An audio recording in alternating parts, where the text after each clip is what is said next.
Guys, I'm honored to talk to you, man. And so I went to Alaska for a, and I spent some close quarters with him, and got to know him Yeah. pretty well. But then I realized, like, I want to hear your story, bro. And so we sat in the comments, I don't know, 3 weeks ago or so. Something like that. And literally, like, I was tearing up, like, listening to his story and stuff like that. I'm excited for you guys to hear it. Yeah, bro. So I'm originally from LA, but I'm actually not from LA. I tell everybody I'm from LA because that's where most people know. It's kind of a catch-all for Southern California.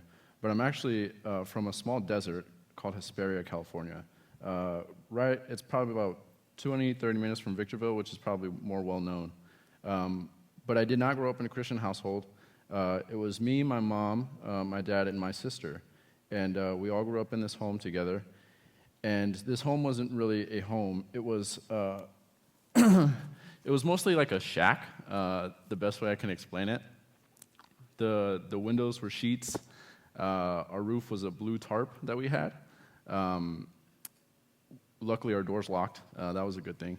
But we grew up in this home that where the roof would cave in, and we had mold, and our house was infested with rats and roaches. It was just a bad situation. And as far as my parents, like, they were never together. Like, we just knew them as mom and dad. You know, like, I called my dad Papa, and I called my mom Mom, and that was it. Like, I don't know if they were in a relationship or what. But as I was growing up, I don't really remember a lot of it, to be quite honest with you. So I jumped till I was about 8 years old or so. And so while I was 8, there was a couple really key memories that I remember. One of them was my love for WWE. I absolutely adored Jeff Hardy, if anybody knows who that is. And that was kind of my lily in the valley. Like, every time I would watch WWE, it was my escape from my home. And growing up, me and my sister were super, super close, and we're still close to this day. And so while we were growing up, that was kind of my escape, was WWE, and I was always kind of like doing my own thing. I was always outside. I never really liked to be home. I was just outside with my friends, getting into trouble, doing something I probably shouldn't be. And so as I kind of look back on it now, so as far as my parents go, my parents' job situation. So as I remember, my parents really couldn't never hold a job. My mom was always jumping from job to job to job. And my dad had one job that I remember specifically. It was a newspaper route. And he would go and put newspapers in, like, gas stations and stores and just different things. And I would go with him sometimes. But that was the job I predominantly remember when we were growing up. And so as I look back on it now, I remember that one key point about my house was that there was always people over, like strangers. You know what I mean? It was like there was somebody new that was there every week, every couple days. You know what I mean? It was always in and out, in and out, in and out. And it didn't dawn on me until I was a little bit older that I was living in a drug house. My mom and my dad were both addicts. My mom was an alcoholic, and my dad was also into drugs. And so that was kind of what I was living in. I just didn't know it. You know what I mean? And so when I would bring my friends over, and we would talk about just how, like, our houses were so different, you know, I would be like, yeah, bro, like, this is my house. You know what I mean? Like, this is where I live. Like, these are my, like, this is it, you know? And they would look at me funny, you know, like, this is where you live? Like, yeah, bro, like, this is my home, you know? I knew nothing else. And again, looking back on that now, it's like, man, bro, like, I know why I got those weird looks, because I probably would have gave them too. So this was my home, and because I knew my parents really couldn't keep a job, I was like, well, I'm gonna get a job. So at the age of 10, I went and I got a job, and I was cleaning horse stalls for $10 an hour on Tuesdays and Thursdays, and I brought home $20 a week. So I worked 1 hour on Tuesdays and Thursdays, and that was a help in the income. You know, I wanted to help somehow. And so when I would get that money, I would give it back to my parents. But little did I know it was a cycle of just feeding into their addiction, you know. Now, granted, I kept a couple bucks for me and my sister. One thing for us, again, another Lily in the Valley moment, was the ice cream man.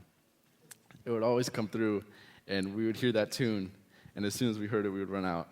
And again, there was a cookie ice cream that I remember that always had WWE wrestlers on it, whether it was like it was Stone Cold or The Rock or just somebody on like a cookie ice cream. And that was it, bro. Like that was my thing, you know. Like yeah, bro, that was it. And so I would get that. And my sister would get whatever she wanted, but my dad, his thing was a Choco Taco, and getting him one of those and seeing him light up was just one of those like, oh, like I'm doing something, you know, like I'm making a difference, you know, in some way, some form. And so as that kind of continued, fast forward to about 12 years old, I was still working. But as the house and the situation got worse, I lost my pops when I was 12. And so now it was just me, my mom, and my sister. And my pops would always tell me when I was younger, like, hey, when I'm gone, like, you're going to be the man of the house. You know, like, this is going to be you, you know. And so when it happened, it was crazy because I didn't cry. I didn't cry that day. It wasn't until my uncle came into the room and talked to me. And I remember it vividly because I was supposed to take my wrestling pictures that day, and I wanted to go to school and take my wrestling pictures. But my uncle came in, and he said something like very simple, and it was like, I'm sorry for your loss. And immediately it was like, bro, I lost my pops.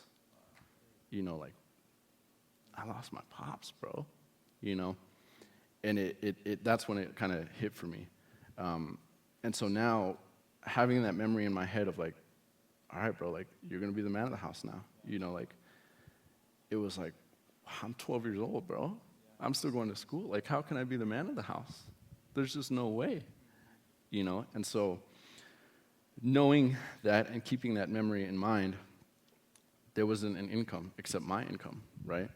And so I would do anything that I could to get my sister food, me food, and that resorted to stealing.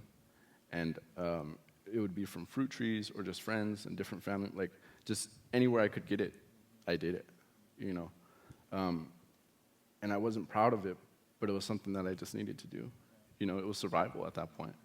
And so as those things like continued to happen, my mom started doing this really like weird thing. So she would leave for a couple days, me and my sister would stay home. And the little bit of church that I had was a Catholic church would come and they would bring food. They would bring food to the house, and it was like bread and cereal, just different things. And like, we would be so geeked, bro. You know, like we would have Chewy bars and like just Cheerios, whatever. And we would be like, yes, bro, like let's go, you know. Fruit snacks were it, like all of that, you know. And so as those things came in, it was like, man, like that's cool. I don't even know those people, you know. But it was like, all right, we got food, you know. And so as it continued to happen, like my mom would leave a couple days, and me and my sister would just be at the house, you know. My granny would call, hey, where's your mom?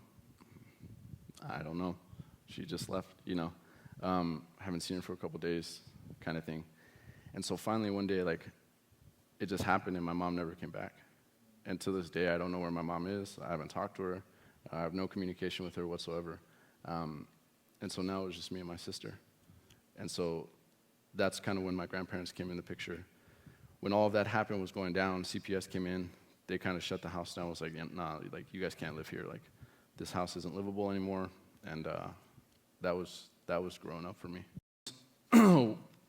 Once CPS comes, my grandparents and a lot of my other family, they stepped in. We're like, yeah, we'll take them. We'll take the kids. So it was me and my sister. My sister's a year older than me. And again, we're super close, so we weren't going to be separated. Like, that just wasn't an option. And so my grandparents, my aunts, just different people in my family, they came in and they were like, yeah, bro, like, what, like, we'll take them, you know, like. And so that's when my grandparents stepped in and they became my legal guardian. And that's when they got us into school. And that's when I moved to Ontario, where I say that I'm actually from, because that's where I feel like I started my childhood, was in Ontario. Junior high was very different from high school. Junior high, I was actually a bully. And I wasn't like your common bully. Like, I wasn't the I'm going to take your lunch money and put you in a trash can type bully at school, you know? I was the bully to my closest friends. And so as the transition was happening, I think as you asked that question, like what's important to you, in junior high, it was trying to acclimate to my transition and being able to be a part of something, right? Like that was where I was trying to figure it out, you know what I mean? And so I resorted to, as I got into different like groups of people and stuff, I resorted to just basically imposing my will and bullying like my friends, the ones who let me in. And it was like, I did it because I could. And it wasn't something that it was like an insecurity in me that was like, if I beat these people up, they can't take me out of their group. You know what I mean? And it was like, now I can be a part of this and I can't go anywhere, you know? This is where I'm gonna stay. And so that was kind of my junior high. And that whole transition was, I moved in 7th grade, and that's when I moved to Ontario, and I was still trying to figure things out and doing those kinds of things. But in high school, it was different because now I had a friend group. You know, I started playing sports, and I started to really have relationship, like people I could go to, just different things like that. And so in high school, I was always referred to as the cool nerd. Because I played sports, I could be in that crowd and I could kind of fit in there. But I was also really good in school, partly because I knew my granny would really be upset if I wasn't. You know what I mean? Like, that was trouble if I wasn't good in school, you know? And so it was that idea was, I'm going to be good in school, and I'm going to do good, like, have good grades and do all the things. And my sister was a big, like, role model for me because she was always good in school, bro. Like, there was one point in her room when we were little where she had, like, 28 awards in her room of just attendance and, you know, grades and, you know, proficient, like, all of the things. I'm like, dang, bro, she's legit, you know? And so, yeah, no, and so in high school I was good. I was good in high school, but it was until I got out of high school. Like, outside of school is when I started going down the wrong path. And so I don't want to say, like, my friends were bad friends, because they're still my friends to this day. Like, those are some of the guys that I'll go see when I go back home. And those are my homeboys, bro. Like, I'll go and, like, that's who I go and see. You know what I mean? And so we just got into the wrong things, you know, from manipulation to drugs to gangs to just being in places that we shouldn't at the wrong times, breaking the law, like just doing things that we shouldn't have been doing, you know. And as those things started to, like, pile up, it was my senior year, and I was like, man, bro, like, something needs to change. You know what I mean? Like, this, if I keep going down this path, like, it's gonna be bad, you know. So that was kind of high school for me. In high school, I think what was important to me was just being known. It was a lot of trying to figure things out and, like, being able to be a part of something bigger than myself, you know.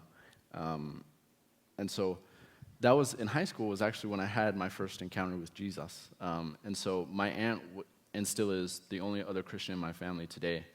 And so she took us to church. And the first encounter I had was the song "Come to the Altar." And in that song, we sang it this morning at church. There's a couple lines in the beginning that simply say, like, they ask questions, they pose questions. Are you hurting and broken within? But the ones that got me was, have you come to the end of yourself, and do you thirst for a drink from the well? Jesus is calling. And immediately, like, it was just an overwhelming feeling that I knew I had to go up to the altar. And so I went up to the altar, I confessed, and my aunts were with me, my uncle came with me. But it was like that first encounter of, all right, this is what Jesus is like, you know. But I say first encounter because as soon as it was over, I went back to exactly doing what Ray was doing before. You know, it was all about me and what I wanted to do, and it was like it never even happened. Yeah, so when I was a senior in high school, I enlisted for the military. I was 17, and I had my grandparents sign for me, and because I was too young at that time. And so they had to sign the paper for me to get into the military, and they were super supportive. but there were a couple reasons why I went into the military. Because of the fact, one, I knew it was just going to be a better route. Like I told you, I knew something needed to change. And if I stayed where I was at, it was going to be bad news, you know. And so I knew I needed to change. And two, like I saw my sister going through school. She was trying to get into San Diego State. Ultimately, she did. She graduated. She did her thing. And so, but as she was going through that process, like I just saw the pain and the hurt that my grandparents went through, bro. Like it was, like they would go drive 3 hours to San Diego from Ontario, come back, and they would get nothing done, you know, just because of where she wanted to go, the paperwork, all of this stuff. My grandparents were new to college, like all the paperwork that goes into that, like they just didn't know anything. And so I saw that, and I was like, nah, bro, like I can't do that to them, you know. And so just kind of thinking about it, talking to a recruiter, I took the ASVAB, did horrible on it, barely passed, and I had 3 job options. I had a cook, I had a cable systems installer maintainer, and I had an ammo reloader. And I was like, which one is not going to put me in war? They're like, probably the cable systems. I was like, I want that one. So that was the one I chose, and that's how I kind of started my IT career. So in the military is when I really kind of got rooted in my faith. There was this thing in boot camp. So a big overview picture of the military. It was good, bad, and ugly. Good, it set me up really well for my IT career. Bad because I just missed out on a lot of family stuff. And ugly because it was hard. Boot camp was top 5 hardest things I've ever done in my life. Not physically, but mentally. It was just really, really taxing, you know? It was just, I just never experienced it before. It was like football practice, like, yeah, but it's different when you have drill sergeants just coming down your throat, and like, it was different, bro. And so, the military is kind of where I found and got rooted in my faith. There was this thing where it was kind of like a Bible thing. You read a piece of scripture a day, and this was in boot camp. You read a piece of scripture a day, and at the end of a boot camp, you get promoted. And so I was like, yeah, I want to get promoted. Promotion means I get more money, and I'm a higher rank. Like, yeah, bro, sign me up, you know. So I did it, and I would read a piece of scripture a day and just write about it. I would journal about it. And at the end of the boot camp, I turned it in, and I got promoted. I got a higher pay, like all of the things that they said they were going to do, they did. How much of the Bible do you think you read at that time? Dude, I don't even know, bro. A lot of it didn't stick, to be honest with me. Like, right. It was, boot camp is about 3 months. I think it's 3 months. And so 18 weeks. And that whole time I was reading the Bible. It wasn't until I got out where it was like something just kind of stuck, you know. It was like, oh, there's something there, you know. So in the military, I got deployed twice. I was in South Korea for 6 months. And then I spent time in Latvia, Bulgaria, Germany, the Czech, Poland for 9 months. And it wasn't until the second deployment where I met a man named by the name of James Walker. And I know Julie Berger and Brian Berger both know James, and they're pretty close with him still. But he was the new chaplain, and he used to be a pastor here, a youth pastor. And he came in as the new chaplain, and he was making his rounds through all the departments. And he came to the IT department. I was the only one in there. And we just got to talking, bro. And it was like a click. It was like he was from Arizona, I was from California. It was like that West Coast spot, you know what I mean? Like that whole thing, it was like, yes, like this is my guy. And so he was the one I would say that first started to disciple me. And so reverse a little bit. When I got baptized, it was in the military, and it was in my advanced individual training. So there's boot camp, then there's AIT, and then you go to your unit. And so in AIT, advanced individual training, is where I learned how to be a cable systems installer. But in this time, this is where I also got baptized. And so I had the beauty of being baptized and saved on the same day. And so that story was, we were at church one day. There was about 7 or 8 of us, and we're in this pew. And we enter into this time of prayer. And as we enter into this time of prayer, I guess that was the cue for my friends to go up to the altar and get baptized, which I didn't know. And so I'm in, like, bow my head, close my eyes, and we're in this time of prayer. And then just something comes over me where it's like, I feel alone. Like, I don't feel like I'm with anyone. You know what I mean? Like, it was just like, all right, something changed. So I look up, and all my friends are at the altar. And I was like, oh, man, I got to go support them, bro. Like, so I go up to the altar with them. And the pastor's making sure everybody's there for the baptism, like as they said. You here for the baptism? Yeah. You here for the baptism? Yeah. They get to me. You here for the baptism? No, bro. I'm just here to support my friends. Like, I don't know anything about this, And so he starts questioning, like, well, what made you come up here, Well, again, I just wanted to come support my friends and, just be a part of their baptism because I know it means a lot to them, And so he starts asking questions and talking about faith. And then he gets to the last question, and he's like, can I ask you just one more question? I was like, yeah, bro. And he was like, I know we talked a lot about just different things, and I just want to finish it with this. Like, if you were to die today, do you know where you would go? And I said, no. He was like, do you want to know? I was like, yeah. He said, if you confess with your mouth and believe in your heart that Jesus is Lord, you will be saved. You get baptized today. He's like, are you interested? And I was like, yeah. And so at that time, as soon as I said yes, he takes me in the back, and we're getting ready for the baptism. And as we're getting ready, we're putting our robes and stuff on. And he's getting ready to talk us through everything. And I don't know anything about baptism, bro. Like, I don't know what it means, how long they're going to hold me down, what they're going to do, that whole thing. Like, I'm whatever. But in the military, they taught me, like, a breathing technique, and so to hold my breath for a long time. And so I was doing that breathing technique, and I was like, yeah, bro, I was ready for it, bro. That's right. I was ready for it. And so I'm doing this thing, and I get in the tub, and he's talking me through all the prompts, do you believe, like, all of the Jesus stuff, right? And I'm like, yeah, like, yes. And I'm like, oh, man, like, this is it, And so he grabs my nose, puts me down, and brings me up. And as I'm like, I did my breathing treatment, I'm like, okay, I'm good. I'm going to hold my breath. So I do. I hold my breath, take a big breath. It puts me down, brings me up. And, bro, I came up, and it was like I lost every breath in my body. Like, everything was gone. And in an instant, it was like a rush of wind. Boom. And immediately, it was like new life. Immediate, bro. And I was like, I knew at that moment, it was like, my life, like, this has changed. Everything has changed. It was new life, and I knew it now that I was breathing the breath of God. And it was like, this is it, bro. Like, whatever they're talking about, all the things that they've said and what they've explained, like, this is it. It was like, it was renewing, it was refreshing, it was just new life, bro. Immediate. It was crazy. So, James Walker, again, he was from here. We talked a lot about just where I wanted to move. It was in Poland and Germany where I kind of made the decision I'm not going to stay in the military long term.